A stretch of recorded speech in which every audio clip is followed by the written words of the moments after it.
Indeed, Mitt Romney, just a couple of years ago, backed the principle of moving the US Embassy to Jerusalem. And yet when Donald Trump does it, when he keeps a promise, when he says things that other leading American politicians have said, when McDonnell does it, it causes uproar. I want to try and understand why. So I'm going to DC. I'm going to LBC's Washington correspondent, Simon Marks. Hello, Simon. How are you, Nigel? I'm Simon, I'm well. I just, every time Trump tries to put in place a pledge from the campaign, there seems to be uproar. Well, I mean, I think Donald Trump would argue that's because the United States is unfamiliar with presidents that make good on pledges that they've made on the campaign trail. I mean, there's also, it's fair to say, I think some domestic political benefit he hopes to this announcement because he thinks that it's going to play well with those Christian evangelical voters that backed him last November and those American Jewish voters that backed him last November. And let's be honest, his approval ratings right now are sagging, and he needs the support of every single American voter that he can possibly get, not just on this issue, but in order, if he's going to breathe new life into trying to advance other aspects of his agenda. But look, in the last 30 minutes, it's very clear that Donald Trump is going to find himself facing tremendous hostility. Mahmoud Abbas, the president of the Palestinian Authority, has said just within the last few minutes that the US is choosing to go against all the international and bilateral agreements, to ignore the international consensus. And he says that as far as he's concerned, the United States, by this act, is withdrawing from the role it has played in the peace process. And so there is a knock-on effect here for Donald Trump, not just internationally, but also within his own household, because his son-in-law, Jared Kushner, has been trying to advance this Middle East peace process. The president, we heard it during Ian's programme, in his speech insisted that this move was designed to help shore that process up, and yet it looks like the Palestinians are saying the US has withdrawn from the role that it was playing, and the translation for that is that means the Palestinians are likely to walk away from the table.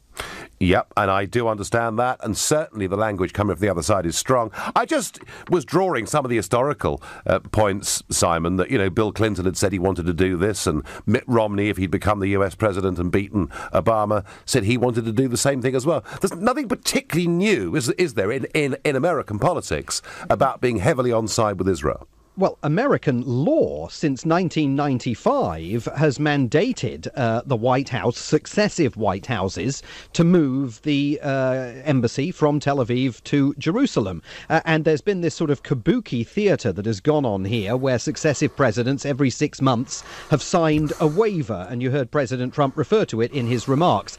That waiver essentially says, yes, we know we're supposed to be moving the embassy from Tel Aviv to Jerusalem. We know we're supposed to be recognising Jerusalem as the capital, but we're not going to do it in the next 6 months. And Bill Clinton and George W. Bush and Barack Obama, they signed those waivers, and Donald Trump signed it already once and now says he's going to sign it one last time. Rex Tillerson has issued a statement within the last few minutes, the Secretary of State, speaking about Donald Trump's bold move on Israel and saying that the State Department will now move immediately to implement his policy. However, Donald Trump is also well aware that it's going to take years to identify a suitable site for an American embassy in Jerusalem, to build it to modern safety and security standards, and it is highly likely that if this move ever does take place, by the time it takes place, Donald Trump will not still be sitting in the White House. Yeah, and had Obama done this, would it, in your opinion, have met with the same degree of international condemnation? Look, I mean, I remember when an American president walked into the Rose Garden of the White House and formally endorsed the idea of a two-state solution in the Middle East. And that was a very controversial notion at the time. This, I think, was always going to be toxic to players in the region, including those who in the last 24 hours have said they reject this idea. King Salman of Saudi Arabia, King Abdullah of Jordan. Look at King Abdullah in Jordan Salman, the son of the late King Hussein, he's not predisposed to oppose US policy in the region. He often acts as, a behind-the-scenes wise counsel to successive American presidents. He's recoiled from this based, I think, largely because he disagrees with the policy, not because necessarily he disagrees with the personality of the individual that's implementing it. Okay, and quickly, Simon, very big important Senate race taking place next Tuesday in Alabama. The Senate, I mean, he managed to get tax reform through, but he's struggling a bit, isn't he, with the Senate?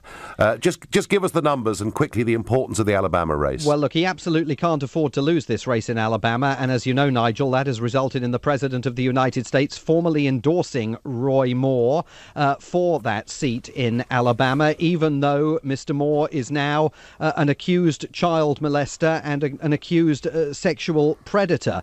So it's been deeply controversial that President Trump has decided to go ahead and endorse him after Mitch McConnell, the Republicans' leader in the US Senate, said that he believed the women who were making the allegations against Mr. Moore.